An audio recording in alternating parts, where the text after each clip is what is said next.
Your phone rings in the middle of the day. You glance down and see the school's number, or maybe it's daycare. And before you even answer, your stomach drops. You're thinking, please don't let this be another phone call. Then you hear the words, there was another hitting incident today. If you've ever been in that incident, let me tell you, you're not alone, and neither is your child. If you feel like you've tried everything to stop your child from hitting, maybe you haven't.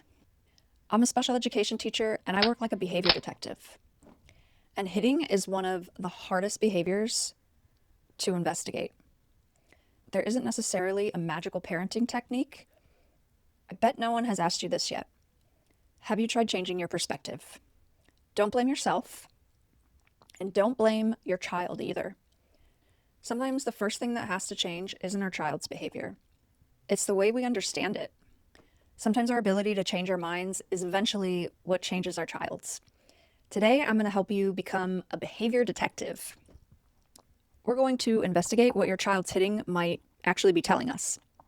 And don't worry, I'm not going to leave you with just compassion. I'm also going to give you practical strategies you can start using today. Because understanding creates compassion. Compassion opens the door to problem solving, and problem solving is what really creates change. If you're new here, I'm Melissa. My students call me Miss Laker. I'm a special education teacher, and every week I help parents understand what's happening inside their child's brain so they can stop guessing and stop blaming themselves and start using strategies that work, strategies that make life easier. If that's the kind of parenting support that you've been looking for, I'd love for you to subscribe because that's actually what we do here. So I want to tell you about a little girl that I'll never forget. She was 3 years old. She hit every single day. She hit her classmates. She hit adults. She hit her parents. She hit me. And if I'm honest with you, I felt like I was failing as a behavior detective, as a special education teacher. I collected data. I tracked patterns. I tried different interventions. I even used timeouts because at the time, after trying everything and taking that data, I thought maybe this will work. I felt embarrassed and afterward guilty when they didn't work. Nothing changed. No progress. Every day, another hitting incident. I remember on my way home always wondering, what am I missing?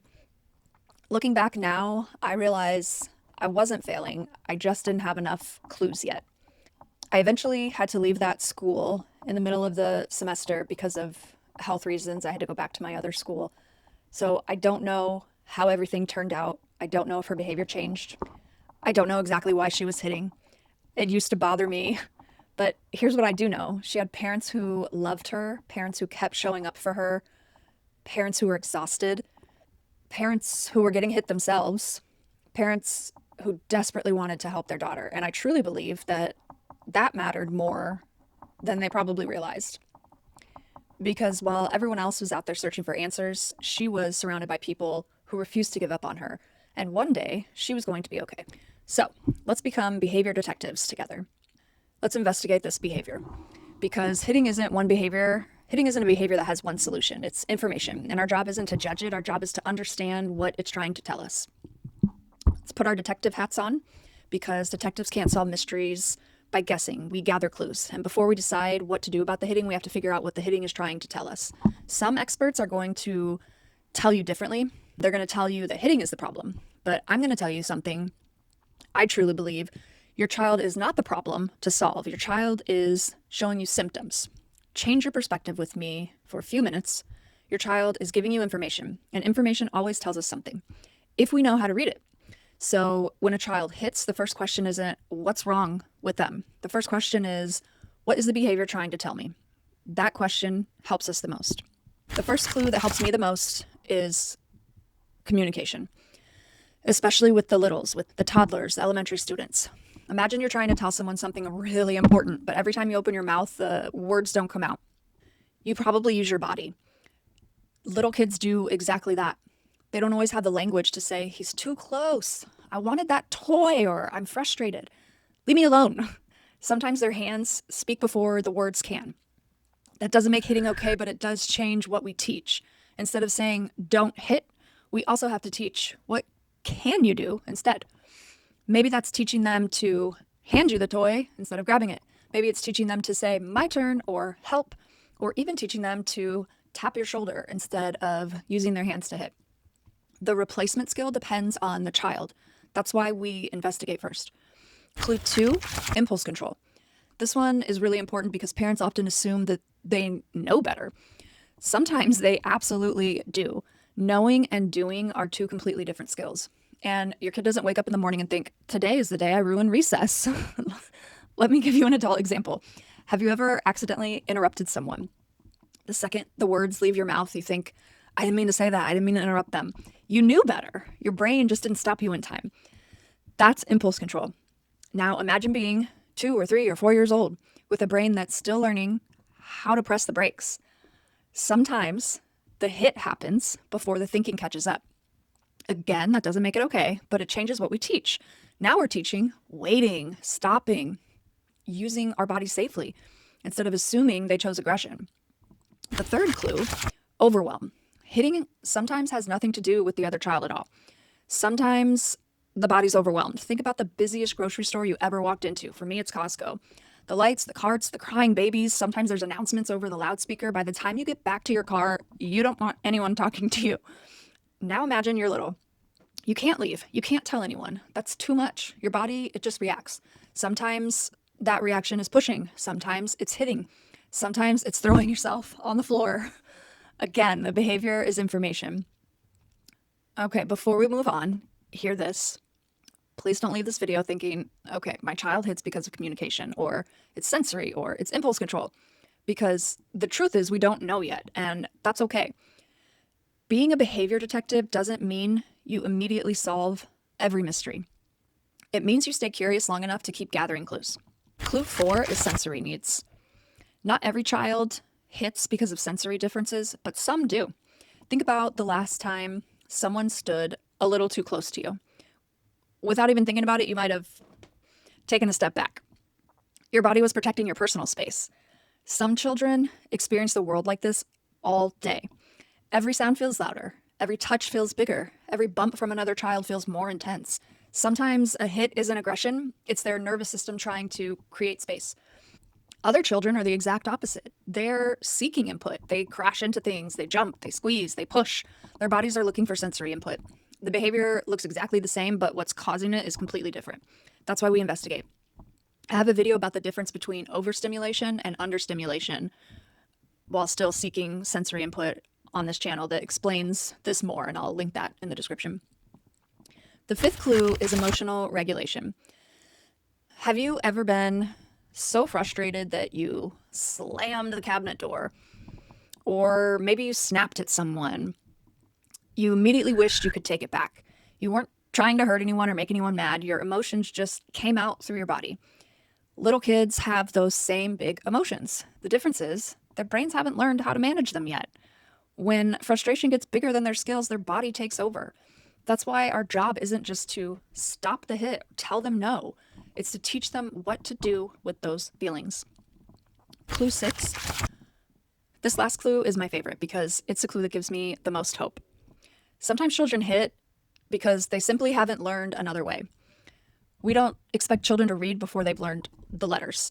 We don't expect them to ride a bike before we teach them balance. Behavior works the same way. If we expect a child to solve problems without hitting, we have to teach them over and over and over again. That's how learning happens. And that's why I always tell parents, don't ask yourself, how do I stop the hitting? Ask yourself, what skill does my child need for me to teach them? That one question will really help you do your job as a parent. You stop becoming the consequence and you start becoming the teacher. Now, I know what some of you are thinking. Okay, Miss Laker, I understand it better now. What do I actually do when my child hits? Let's talk about that. So, your child just hit someone. What now? Step 1 is keep everyone safe. Move your child if you need to. Move the other child if you need to. Safety always comes first. Step 2, stay as calm as you can. I know that's easier said than done, especially when everyone is watching, especially when you're embarrassed, especially when it's the 3rd phone call this week. But remember, your child's nervous system cannot borrow calm from yours if yours is already overwhelmed too. If you're at the playground or the grocery store or anywhere that suddenly feels like everyone is staring at you, I want to give you some language to say because I know how helpless it feels. You don't owe strangers an explanation, to be clear, but if another parent comes over to you or someone is looking at you like you're a terrible parent, Or teacher, you can simply say, we're working on this. Thank you for your patience. Or my child is still learning safer ways to handle big feelings. That's it. You don't need to defend yourself. You don't need to convince strangers you're a good parent. Your job is your child, not the audience. If you're getting repeated calls from school, or you're sitting in another IEP meeting, another meeting with the principal, or your child keeps getting suspended, I want to give you words for that too. You might say, I know this behavior needs to change. I'm committed to helping my child learn. Can we work together to figure out what happened before the hitting? So we're teaching the right skills instead of reacting afterward. Or can we start collecting clues together? I'd love to know what happened before each incident so we can look at patterns. Listen up, parents. Schools and families shouldn't be working against each other. We should be investigating together. Look at what is happening before the behavior at home. Tell your school. Ask your school, are you looking at what is happening before the behavior at school? Compare. Are they the same? That's great information. Are they different? Why? Talk about it. We should be working together. Step 3. Keep your words short. I won't let you hit. That's enough. This isn't the moment for a lecture. Their brain probably isn't ready to hear it anyway. Step 4, now we investigate. Instead of immediately asking, why did you do that? Ask yourself, what happened right before the hit? Did another child take a toy? Did someone get too close? Were they asked to stop doing something they really liked? Was the room too loud or overwhelming? Were they tired? Were they hungry? Were they trying to communicate something but they couldn't find the words? Were they trying to join another child but they didn't know how? Those are all clues. The more clues that you gather, the easier it becomes to teach the right skill. Step 5, teach and repair. Now let's talk about the apology, because I think we've accidentally taught children that apologizing means saying one word. Sorry. But that's not what repair is. If your child isn't ready to apologize, don't force it. A forced apology doesn't teach empathy, it teaches compliance. Instead, help them to become curious. You might say, let's go check in on your friend. Or, I wonder how they're feeling. Or, let's see if they're okay. Now your child is thinking about another person instead of just thinking about getting out of trouble. If they're ready, help them repair. Maybe they say, I'm sorry I hurt you. Maybe they help go get an ice pack. Maybe they rebuild the block tower that they knocked over. Maybe they draw a picture later. Repair looks different for every situation. The goal isn't a perfect apology.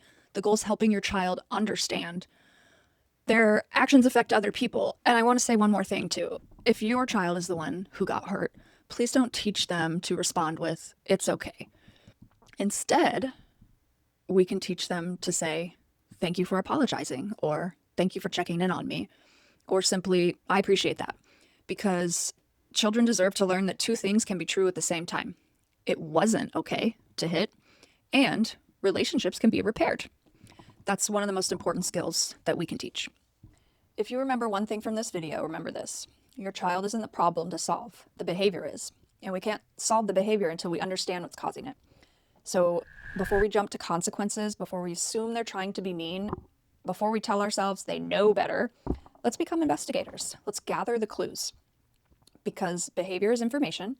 The information might be telling us, I don't have the words. I'm overwhelmed. I acted before I could think. I don't know what else to do. I need help. Each child is different. There isn't one reason children hit, and there isn't one strategy that's going to work for every child. That's why changing our perspective matters, because once you understand what's underneath the behavior, you know what to teach. And that's where real change begins. As parents and teachers, we're not always going to solve every mystery right away. And that's okay. Our job isn't to have all the answers. Our job is to stay curious, keep investigating, and keep showing up for our kids, because sometimes our ability to change our minds is what eventually changes our child's. If this video changed the way you think about hitting or helped you feel a little less alone, do me a favor, share it with another parent or a teacher or a grandparent, because sometimes changing one person's perspective changes a child's entire life. And if you're looking for more practical tools like the ones we talked about today, check the description below. I have free resources that can help you start building these different skills at home. If you haven't subscribed yet, I'd love to have you here. Every week we'll put our detective hats on, investigate another behavior, and I'll give you some strategies to learn the behavior and support. because you can do this and your child can too. I'll see you in the next one.